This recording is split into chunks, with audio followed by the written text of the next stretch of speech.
It's UVM Newsday with Abby Parker and Luke Gajewski, directed by Melissa Ravy. Good afternoon, UVM. I'm Luke Gajewski. And I'm Abby Parker. And here's what happened at UVM this week. An email was sent out this Tuesday from Student Body President Connor Daly with a link to a UVM press release. The press release announced a new project in place to produce Catamount Ice, a snow cone-like treat that would be made out of hockey rink ice shavings. The press release also included quotes from the university provost and president saying how excited they were to see UVM keep doing what they're good at, recycling. The release ends with, "What's more, I would like to wish the entire university family a happy April Fool's Day," from President Tom Sullivan. I actually read online that prank was mentioned in the Guardian online newspaper's best web pranks of April 1st, 2014. Really? Yeah, so we're famous. Look at us. Yeah. Here we go. Congrats, Connor Daly. Yeah. Tom Sullivan.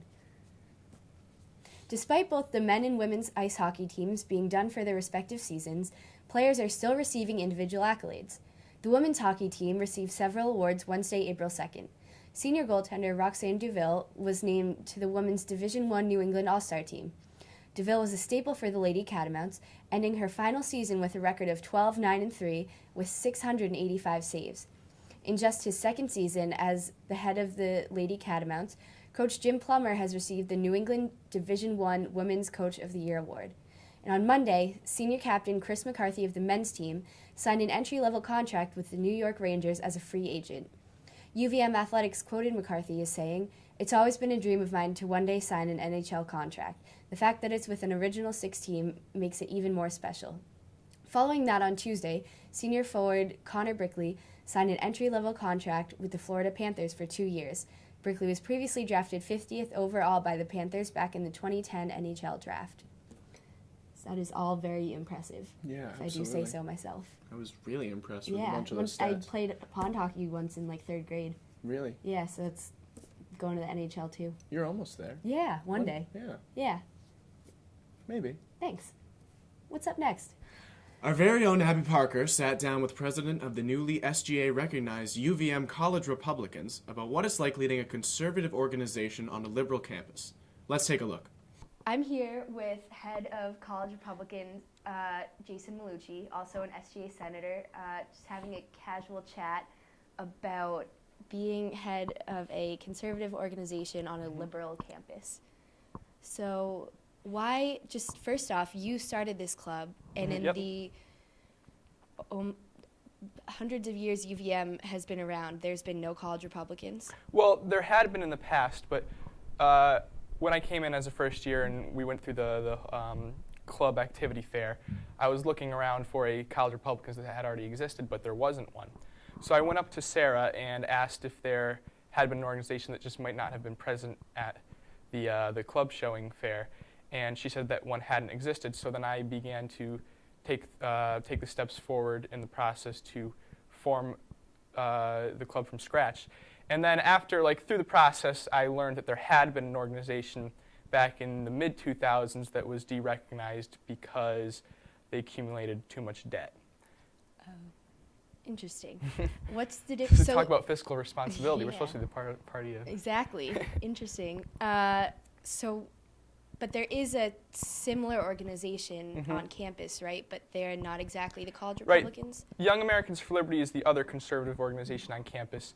They're more of a libertarian organization, and another big difference between them and us is that they can't officially endorse candidates and therefore go and work for them.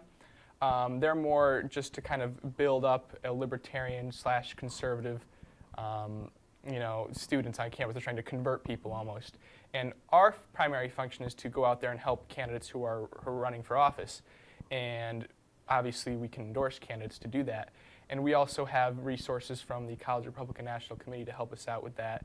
And Young Americans for Liberty, there's a national organization as well, but like I said, they specifically can't get involved in those campaigns. We do have some members from y'all that come and help us, that are also College Republicans, that come and help us in those types of events, but they're not specifically allowed to do those kind of things. So have you been seeing a lot of Republicans that were maybe too scared to say that they were Republicans before you guys came along, coming out of the woodworks Well, trying to join your organization? We were just recognized officially by SGA a few weeks ago. Congratulations. Thank you very much. And since then, we've had one official meeting. We had a few informal meetings before that. It was actually this week on Monday. We had Vermont Republican political director Brent Burns come and speak to us. We had about 15 kids there. There's about 20 of us on the listserv, and that's without really going on a broad recruiting campaign. And obviously, there's 10,000 plus students on this campus. There's more than 15 Republicans. Our mission is going to go out, to go out and target those Republicans who might not just be out and open about it, and make them feel comfortable that there is an organization. You can come and go as you please. We're here to have fun and to get stuff done. Right, so you're not trying to bash Democrats. No, that's not our function at all. We're obviously going to help Republican candidates beat Democrats, or at least try, but we're not here to trash them. That's not our function. Right. And there's projects that I'd like to work with the College Democrats on. I've been in contact with Mark Donka. He's running for Congress. He was the Republican nominee last time. And he had the idea, and we kind of both had the idea, that we should have a debate here at UVM.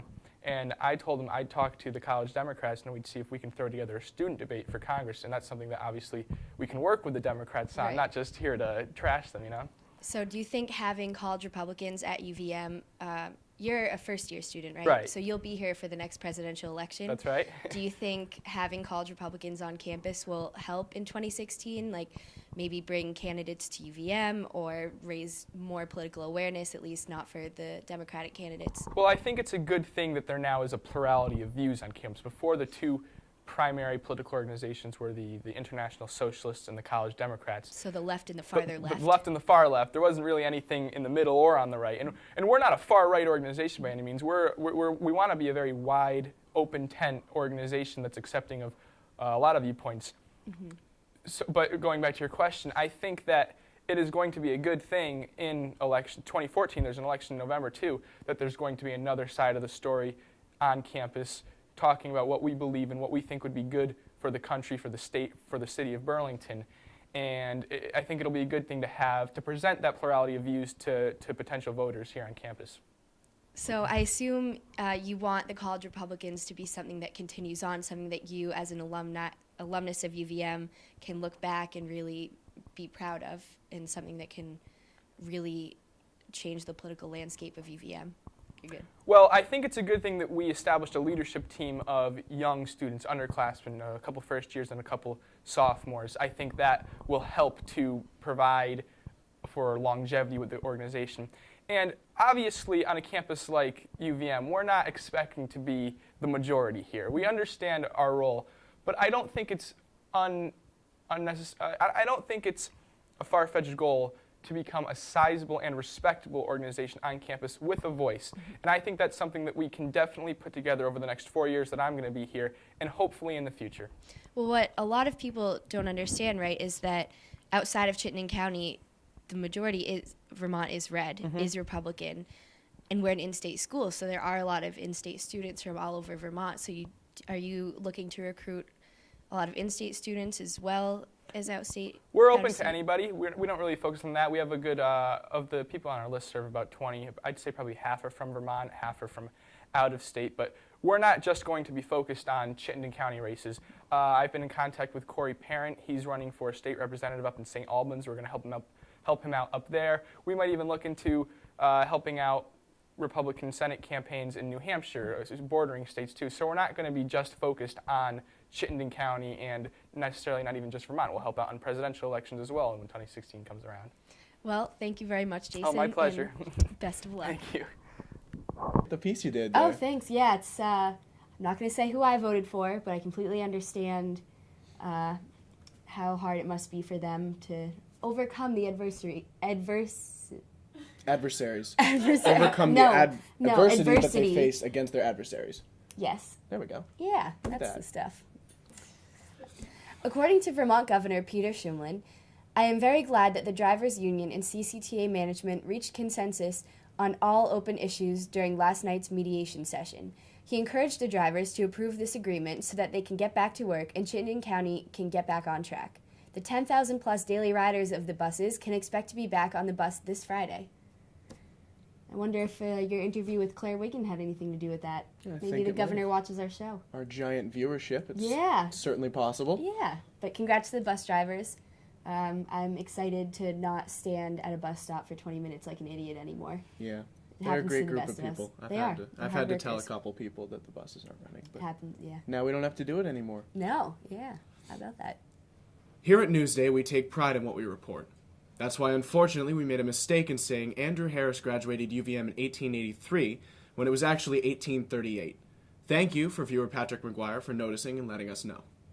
It's too bad when that happens, but what are you going to do Yeah, besides fix it, which we did. that's true. Well, that's all we have for you this week, UVM. Stay safe and have a great weekend.